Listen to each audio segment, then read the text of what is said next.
应该是果冻矽胶，它比较容易让消费者在短时间之内，所以感觉到或是达到那种乖乖的效果啊，因为它的质地啊稍微比较坚挺一点，那基本上它触感也比较跟皮肤的密度啊比较相融，比较相近，所以基本上在触摸的感觉上就会比较觉得胸部可能比较弹性，或是比较年轻啊。那水袋的部分问题在于说，水袋它随着时间会慢慢的渗漏，它那个是自然的渗漏，但是一旦渗漏到一定的程度以后，消费者他就会开始觉得有一些皱褶，好，或是觉得好像胸部越来越小。那在长期的维持的所谓胸部的弹性还有挺度上，就不如果冻矽胶那么的理想。我们还是必须要强调哈，其实任何的隆乳手术其实它都不会轻松的，它必须要经过手术、术后恢复还有照顾的阶段。所以在第一次跟客人去面谈的时候，我们通常都会解释。那以隆乳材料的选择上，当然它有一些不同的差异啊。例如，如果说我们选择光滑面的果冻矽胶，它就必须要做好术后3到6个月的胸部按摩。那这个部分对于有一些消费者的职业，还有所谓他的生活习惯，或者是他家庭照顾上来说可能的确会有影响。那目前还有一个最新的选择，就是所谓的粗糙面，也就是绒毛面的果冻矽胶。那它的植入以后，它必须要做一个很规律的按摩。有时候我很忙或者怎么样，我可以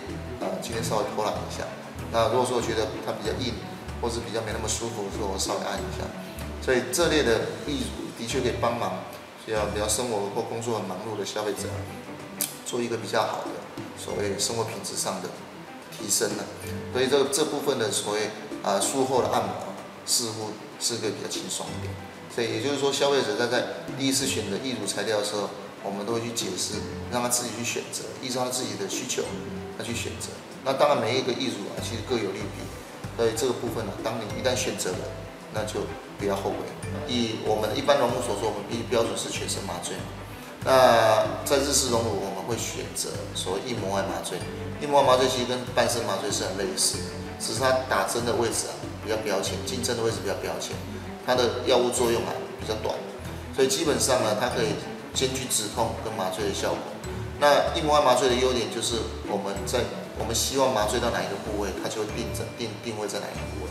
所以像我们在做胸部手术的时候，我们会打高位的所谓胸椎的硬膜外麻醉。那基本上它麻醉范围就从脖子到肚脐，这一个部位是麻痹的，但是其他的四肢或是意识是清醒的。所以在患者的认为的手术安全性上他会认为他比较安心那第二个就是说，硬膜外麻醉它是必须要弓着身子打的。所以在这个一般的比方说脊椎有一些损伤的，或者说有一些老化性的脊椎的问题的，它并不适用那硬膜外麻醉的本身就是当麻醉完以后，我们还可以跟患者对谈。所以在手术的进行当中，我们当然可以使用一些镇静剂让患者先睡着一阵子，然后等到时间到了，我们才把他叫醒。那在这个时间到，就是说在我们做完整的剥离之后，我们会先放入一个所谓模拟的水袋。这个模拟的水袋一植入以后，我们会开始打水。例如我们跟患者术前咨询，我们可能预计给他做到275，那我们会先把这个水袋充满到275，那接着把手术床摇高，那我们在患者前面放一个镜子，把患者叫醒以后，让他从镜子直接看到他现在的胸部。那这个对于一些对隆乳有莫名恐惧或是未知感的，或者是真的对大小有一些坚持的消费者来说的确是一个比较好的方式，协助他在手术当中就可以做自己喜欢的选择。那如果说消费者患者他觉得他现在的状况不够好或不够大，那基本上我们可以在这个水袋去增减这个水量去调到他已经喜欢的大小。那之后我们再换真正的义乳。所以这个有多的这个过程，有多一个模拟的手术当中模拟的过程，那让消费者亲自参与，所以基本上消费者满意度会比较高。